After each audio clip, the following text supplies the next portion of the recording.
Have you ever told a friend or a family member about Jesus and they look at you like you were crazy?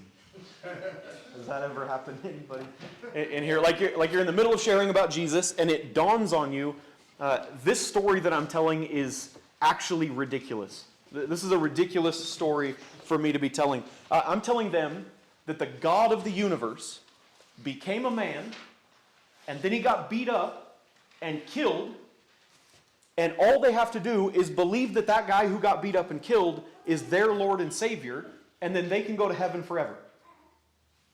Right? That's the story. That's the story that we believe. That's the gospel that we share. It sounds kind of like the ravings of a lunatic on a street corner in some ways. This story does. As you're sharing this story, you start to lose confidence in your sharing, and the more they give you kind of that skeptical look, the more you doubt yourself, and finally you walk away thinking, I know this story is true. I know that this story has changed my life, but why does it sound so foolish? Why does it sound so foolish every time I try to share? Has anybody been in that situation before? No? Well, today as we dive into 1 Corinthians chapter 1, we're going to talk about that exact situation. Why does the gospel, the greatest truth in the entire world, seem like foolish insanity to so many people? That's our question today. Last week we started this series by giving an overview of the entire book of 1 Corinthians. And the main point of this entire book, and subsequently the main point of this entire sermon series that we're in this summer, is that the gospel can heal even the biggest mess. The gospel can heal even the biggest mess. Just like we talked about last week, the church in Corinth was a mess. They had some serious issues, and in 1 Corinthians, the Apostle Paul writes to them to show them how the gospel applies to all of their mess, all of their issues. In this series, we're going to see how the gospel applies to things like divisions in the church, marriage, divorce, eating habits, lawsuits, gender roles, spiritual gifts, sexual morality, dealing with the poor, and much, much more. But before Paul can get to all of those different specific issues, he has to lay a foundation. Paul has to show the Corinthians where their trust must lie. If Paul's going to show them how the gospel applies to all of these different issues in their lives, he has to first convince them that God is worthy of their trust. And that's what he's doing in chapter 1. He's convincing them that God is worthy of their trust. He's teaching the Corinthians that they can trust in God's power. They can trust in God's power. But that claim that you can trust in God's power, it begs an important question. If God is so powerful, why does the world think the gospel is so foolish? If God is so powerful, why does the world think the gospel is foolish? You ever wondered that before? Have you ever wondered why 9 out of 10 people that you share the gospel with think that you're a crazy person? Like if God is powerful, if Jesus is so good, if the gospel is so true, then why does the world think Christians are a bunch of fools? Why does the world think we have this so backwards? Why doesn't everyone who hears the gospel become a Christian? Those are good questions for us to ask. And in 1 Corinthians chapter 1, Paul answers those questions. And so here's how Paul structures his argument. This is reflected in your note sheet in front of you. I'm going to give you the main points right off the bat, and then we're going to dive into the text and explore how we got there. So our question for today is, if God is so powerful, why does the world think the gospel is foolish? If God is so powerful, why does the world think the gospel is foolish? The Apostle Paul answers this question in verses 17 through 25 by saying, God uses what the world thinks is foolish to display his power. God uses what the world thinks is foolish to display his power. And then after verse 25, Paul uses 2 different illustrations to show some of the ways that this is true, some of the ways this plays itself out. So the first illustration, verses 26 through 31, God chooses unlikely, unimpressive, and unworthy ambassadors, like you and I. He chooses unlikely, unimpressive, and unworthy ambassadors like you and I. And then in chapter 2, verses 1 through 5, you have a different illustration. The second illustration Paul uses is that God uses simple, clear, and modest gospel proclamation. Simple, clear, and modest gospel proclamation. So that's our structure for today. We have a question, an answer, and then 2 illustrations of that answer. So if you have a Bible, you can open up to 1 Corinthians with me, and we're going to walk through it together. We'll start in verse 17, and just before verse 17, if you want to skim that section, Paul is telling them that it doesn't matter who conducted their baptism. It doesn't matter who baptized you. You were all baptized into Christ. That's what really matters. So in verses 17 through 25, again, Paul is going to give his answer to the question. And his answer is that God uses what the world thinks is foolish to display his power. So let's see it in the text. Verse 17. For Christ did not send me to baptize, but to preach the gospel, and not with words of eloquent wisdom, lest the cross of Christ be emptied of its power. And so this verse, just verse 17, serves as sort of a header for this entire section. Paul uses the baptism issue to transition into his main claim for the whole chapter, that God uses what the world sees as foolish to display his power. And so in verse 17, Paul says that when he got to Corinth, he intentionally didn't preach with eloquent wisdom, because that kind of wisdom, that kind of preaching, would have emptied the cross of its power. So what is he saying here? Well, here's some background about the people in Corinth. If you remember from the sermon last week, you'll remember that almost all of the church in Corinth was made up of Gentiles. This was a primarily Gentile church. And not only that, but Gentiles are non-Jews, to remember from last week. But not only were they Gentiles, these are Greek Gentiles, right? Corinth is in Greece. So these are Greek people. Well, what do you know about ancient Greece? Think back to whatever you know about history. What do you know about the ancient Greeks? Well, this was the home of ancient philosophy, right? Plato and Socrates and Aristotle. These are Greek philosophers that came out of ancient Greece. The Greeks were culturally a philosophical people. They placed a really high value on debate and on rhetoric. That's just persuasive speech, debate and rhetoric. And so in Greece, public debates were a common spectacle. Like just as people in America, we get off work and you go to the sports bar and you watch a football game on the TV, they would get off work and they'd go to the town square and watch a debate. I'm not kidding. That's how they would. If you thought that was crazy, you won't believe this one. Wealthy people, when they got married in ancient Greece, they would hire debaters to come to their wedding to do a debate as the entertainment for the wedding. Like how a celebrity invites a band to come to their wedding and play live, they would invite political debaters to come debate at their wedding as entertainment.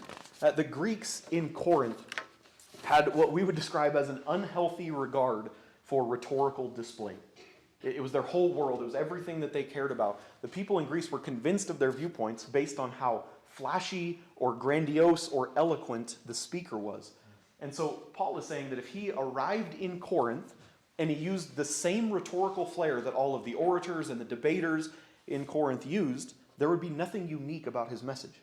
He would just be another guy on the street corner preaching this eloquent message. The people would be convinced of the gospel because of Paul's skills, not God's power. And thus, the cross would be emptied of its power. The message would become a meaningless show. That's what he's saying in verse 17. And in the next 7 verses, Paul's going to show us how God uses what the world thinks is foolish to display his own power. Now, this is an interesting dynamic for us. It's a little bit unfamiliar to us. It seems like if God wanted to show his power, he would come into Corinth in a full display, right, of all of his might, all of his influence, all of his strength. But that's the opposite of what God does. He uses weak and foolish things to show that all power is his. And so here's an illustration that might be helpful. I coach wrestling at Big Sky High School here in town. And most of the time when I'm wrestling with a kid, trying to coach him up, I wrestle at whatever level that kid is. If they're new, then I'm going to wrestle at a low level. If they're more advanced, then I'll wrestle up to the higher level because I want them to get some good competition. But every once in a while, there's a kid that just needs a beating a little bit. There's a kid that he just needs some humbling. He needs to be brought down just a little bit. And so if I feel really mean, sometimes I'll go out on the mat and I'll put an arm behind my back and wrestle an entire match with only one arm. Now, when I beat one of these kids using all of my tools, all my abilities, all my limbs, it's not really that impressive. I've been wrestling a long time. I'm like a 30-year-old man. It's not really that cool to beat up a 16-year-old kid that way. But when I beat up a kid with one arm behind my back, that shows my power, right? It shows my dominance over this kid. That's the reason that I do it. Now, this is basically what God is doing. This is basically what God is doing. In order to show how powerful he is, God is wrestling with one arm. He's using what everybody thinks is foolish to show his power. He's using what people think of as weak to show the power that he has. And if you think through the biblical narrative, God actually does this a lot. This is a common pattern for God. You think about the Battle of Jericho in Joshua chapter 6. God could have had the Israelites storm the city and kill all the guards and take over the city of Jericho, but what does he do? He tells them, march around the walls for a week playing your trumpets, and then the whole city's going to fall down. And at the end of the week, all the walls fall down and Jericho's theirs. Like, God uses something that seems weak and foolish. I'm sure the guards in Jericho thought, these Israelites are insane if they think this is going to work, and then the city is theirs.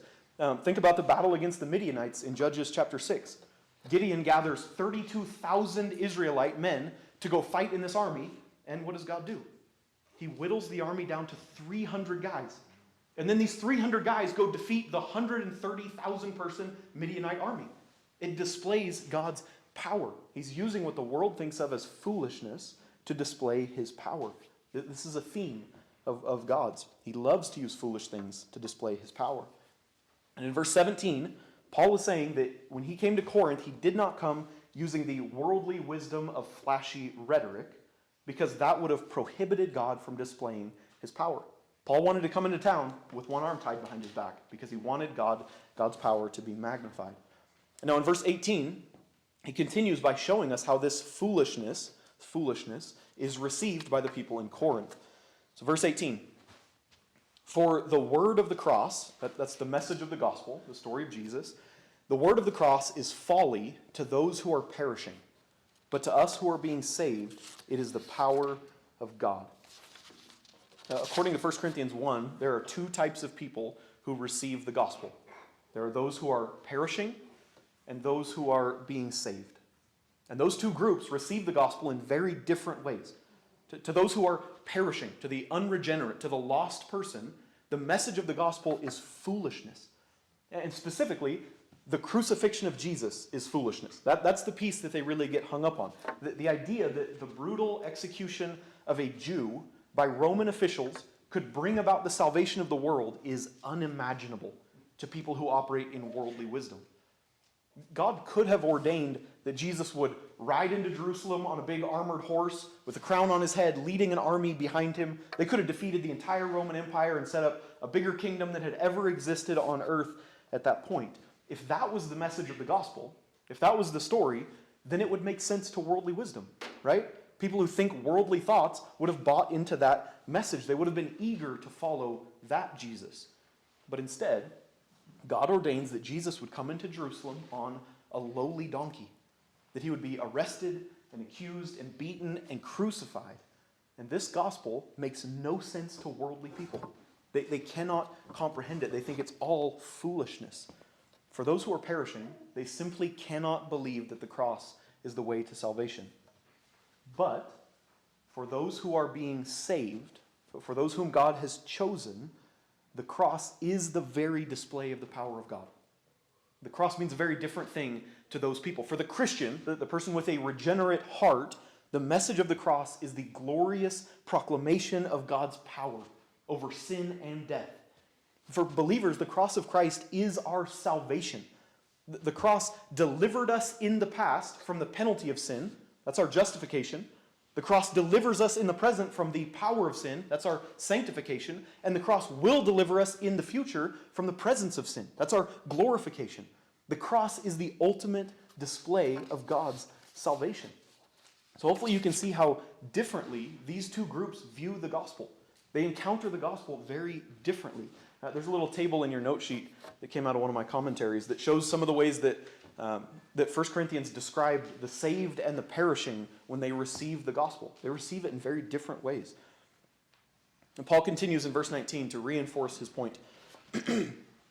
He says, "For it is written, I will destroy the wisdom of the wise, and the discernment of the discerning I will thwart. Where is the one who is wise? Where is the scribe? Where is the debater of this age? Has not God made foolish the wisdom of the world? For since in the wisdom of God the world did not know God through wisdom, it pleased God through the folly of what we preach to save those who believe." The wording in those verses is a little bit complicated because Paul is being snarky. That's what he's doing. He's being a little bit ironic in this passage. He's saying, you think the gospel is foolishness? Where's your wise men? Where are your debaters? Who can make God look like a fool? And the obvious answer is no one can. So the irony here is really dense. I want to I want to make sure we see this. Paul is saying that those who are wise, according to the world, think that the gospel is foolish. Therefore, because God is actually wise, he is truly wise, he uses the message of the gospel to save sinners, which displays the foolishness of those who think they are wise. Do you get what's going on here? We're using the same term to describe multiple people at multiple levels, so it's a little bit confusing. Those who are wise, according to the world, I'm going to read this again, think that the gospel is foolish. Therefore, because God is truly wise, he uses the gospel to save sinners, which displays the foolishness of those who think they are wise.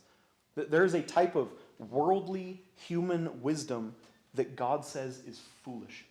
It's just foolishness. Arrogant, self-sufficient humans think that they can reason their way to God. They can grasp God with their intellects and understand the truth about God. But in order to show how foolish they are, God uses something that they think is ridiculous to display his power. Are you tracking with me there? I know that those few verses get a little bit complicated. So go back to the wrestling illustration. Let's imagine that Corinthians, everybody in Corinth, they're familiar with the Olympic Games. They know how wrestling works. Let's say in Corinth, they had a common belief that wrestling with one arm tied behind your back is the most foolish strategy in the whole world. Like only the dumbest person that ever existed would ever wrestle with one arm tied behind his back. And then God shows up to the Olympics with one arm tied behind his back. And he wins the entire tournament. So not only has God displayed his power by wrestling with one arm behind his back, but he has displayed how foolish all the Corinthians are for thinking that that strategy is dumb. Do you get what I'm saying here? He's displaying his power and showing the foolishness of those who think they're wise. And so let's finish out this section here. Verse 22. For Jews demand signs and Greeks seek wisdom, but we preach Christ crucified, a stumbling block to Jews and folly to Gentiles. But to those who are called, both Jews and Greeks, Christ, the power of God and the wisdom of God. For the foolishness of God is wiser than men, and the weakness of God is stronger than men. And so here Paul distinguishes between two of the main groups that he's trying to reach, Jews and Greeks. These are different people with different cultures and different hurdles. So the Jews rejected the gospel because they wanted miraculous signs. They wanted the burning bush. They wanted the pillar of fire. They wanted the manna to come down out of heaven. That's what they expected from God. To have the Messiah die on a Roman cross is the opposite of the miraculous sign that they were requesting. A crucified Jew on a Roman cross is as far away from miraculous as you can get. So that's why the Jews rejected the gospel. The Greeks rejected the gospel because they wanted worldly wisdom. Remember, they're philosophers. They wanted fancy rhetoric and slick debate, so they couldn't understand how an uneducated Jew who was crucified as a criminal could be more powerful than their intellectual titans, than Aristotle or Socrates. The gospel, and specifically the crucifixion, is a stumbling block for the Jews who demand signs, and it's folly for the Greeks who demand wisdom. But, Paul says, those who are called, to those who are called, both from the Jews and the Greeks, the gospel is the power and wisdom of God. And so I know this might feel a little bit confusing at this point, so I want to break it down in super plain language. Non-believers think the gospel is dumb because they are spiritually blind. Simple language, that's what's happening here. Non-believers think the gospel is dumb because they are spiritually blind. It's not because the gospel isn't true. It's not because the gospel isn't powerful. It's not because you did a bad job sharing the gospel. It's because their spiritual eyes are closed and they cannot see the truth. And here's the important thing to realize. Only God can open spiritual eyes. Only God opens spiritual eyes. The reason that we share the gospel with people is because we hope that as we share the gospel, God chooses to open their eyes and allow them to see the beauty and truth of the gospel. If you're a Christian here today, at some point, God opened your eyes and you saw the truth of the gospel in such a way that you could not help but to believe. We were all spiritually blind at one point, and God has chosen to open our eyes. The theological term for this event is regeneration. You can go look that up in a theological dictionary somewhere. In regeneration, God replaces our hearts of stone with a heart of flesh. He replaces our blind eyes with eyes that see. He gives us the ability to recognize the truth and the beauty and the goodness of Jesus, which leads us to having faith. That's what happens in the moment of regeneration. This is why we so often pray that God will save our friends and our family members and our neighbors and our coworkers, because only God can lift spiritual blindness. That's why we pray to God and ask for that. God is sovereign. And in his sovereignty, God has chosen to use things that the world thinks is foolish to display his power. That's Paul's answer to the question. If God is so powerful, why does the world think that the gospel is foolish? That's Paul's answer. And now with the rest of chapter 1 and the beginning of chapter 2, Paul uses two illustrations to reinforce his answer. Two illustrations, two specific ways that God uses foolish things to show his power. So if you're still a little bit unclear what all this means, hopefully these illustrations will be helpful. So the first illustration, God chooses unlikely, unimpressive, and unworthy ambassadors. Unlikely, unimpressive, and unworthy ambassadors. So verse 26. For consider your calling, brothers. Not many of you were wise according to worldly standards. Not many were powerful. Not many were of noble birth. So to prove his point, Paul asks them to remember their salvation. Remember who they were before they were saved. They weren't powerful or brilliant or royalty. They were just normal, average, unimpressive people. Kind of like you and I. And one of the ways that God chooses foolish things to display his power is by saving people who are nothing special. He just saves people who are nothing special. Salvation doesn't depend on human values or achievement or behavior or fame or success or anything like that. It depends on God's sovereign choice, and that's it. God's sovereign choice, and that's it. Verse 27. But God chose what is foolish in the world to shame the wise. God chose what is weak in the world to shame the strong. God chose what is low and despised in the world, even things that are not. Other translations say things that are seen as nothing. Things that are seen as nothing to bring to nothing things that are, so that no human being might boast in the presence of God. And because of him, you are in Christ Jesus, who became to us wisdom from God, righteousness and sanctification and redemption, so that, as it is written, let the one who boasts boast in the Lord. Salvation is a gift from God, from start to finish, and therefore, nobody gets the credit except God. He gets all the glory. Paul repeats this theme in Ephesians 2, verses 8 and 9. He says, for by grace you have been saved through faith, and this is not your own doing, it is the gift of God, not a result of works, so that no one may boast. The old pastor Warren Wiersbe once said, God called you not because of what you were, but in spite of what you were. That's basically the message here. So this is the first way that Paul illustrates his answer. One of the ways that God chooses foolish things to display his power is by saving the unlikely, the unimpressive, and the unworthy. The second illustration Paul uses is in the first 5 verses of chapter 2. And it's this. God uses simple, clear, and modest gospel proclamation. Simple, clear, and modest gospel proclamation. Verse 1. And I, when I came to you, brothers, did not come proclaiming to you the testimony of God with lofty speech or wisdom. So remember, the people in Corinth, when Paul came to Corinth, he didn't use the rhetorical techniques of the Greek philosophers and debaters. Instead, verse 2, for I decided to know nothing among you except Jesus Christ and him crucified. And I was with you in weakness and in fear and much trembling. And my speech and my message were not in plausible words of wisdom, but in demonstration of the Spirit and of power, so that your faith might not rest in the wisdom of men, but in the power of God. And so Paul intentionally avoided the eloquence and the flair of the typical Greek rhetoric, and instead preached a simple, modest, and clear gospel. Paul preached in such a way that if anyone got saved, it would have to be through God's power. Now, this doesn't mean that Paul was intentionally a poor communicator. That's not what he was saying. It just means that he didn't rely on his own persuasive force.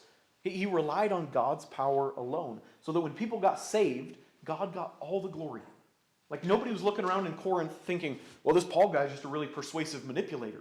Nobody thought that if they ever heard Paul preach. They were forced to think there is power behind this guy's message. God uses simple, clear, and modest gospel proclamation.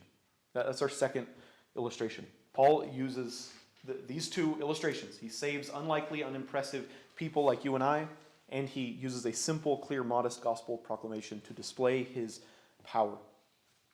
So this answer, again, that God uses foolish things to display his power, this answer is the foundation of Paul's letter to the Corinthians. That's what he starts with. That's what chapter 1 can be summed up as. But how does this apply to our lives? As we move toward a close, I want to point out 4 applications for us this week. These are on the bottom of your handout. 4 ways this applies to us this week. Number 1, treasure the cross. Learn to treasure the cross. Do not let the cross be a stumbling block or a hindrance to you. Strive to see the cross as the central event in all of history, the event that all salvation hinges upon. In his book, Don't Waste Your Life, John Piper writes, "Life is wasted if we do not grasp the glory of the cross, cherish it for the treasure that it is, and cleave to it as the highest price of every pleasure and the deepest comfort in every pain. What was once foolishness to us, a crucified God, must become our wisdom and our power and our only boast in this world." So learn to treasure the cross for the glory that it is.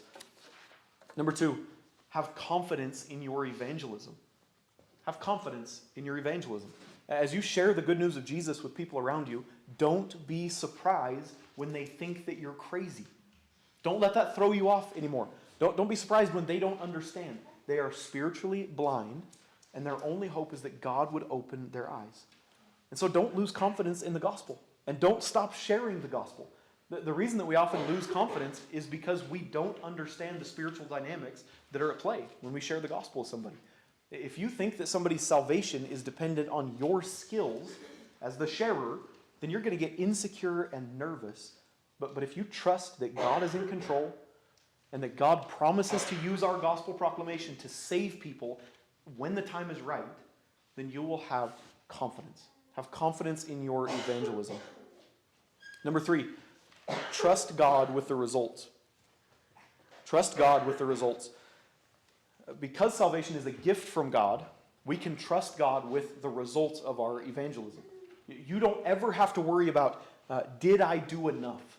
Was I clear enough? Was I eloquent enough? Am I educated enough? Nobody is saved through the quality of the gospel messenger. They are saved by God through the quality of the gospel message. Nobody's getting saved because you did a great job sharing the gospel. That's not how this works. So as you share the gospel with the people around you, you should have a joyful trust that God is going to do whatever he wants with them. It's our job to share the gospel. And number 4, give God the glory. Give God all the glory. The reason God uses foolish things to display his power is because all the glory is his. When he uses foolish things, all the glory is his. We have nothing to boast about. God saved us in spite of ourselves, and God will save others using our gospel proclamation in spite of ourselves. Okay? Nothing ever happens because you were so great. It happens because God is so great. So give all glory to God. Those are our 4 application points right there. Treasure the cross, have confidence in your evangelism, trust God with the results, and give God the glory. So may we be people who trust in God's power even when he uses things that might seem foolish to us. That's my prayer for us today. So I'm going to pray for us, and then we have a couple discussion questions that we can talk through. Would you pray with me?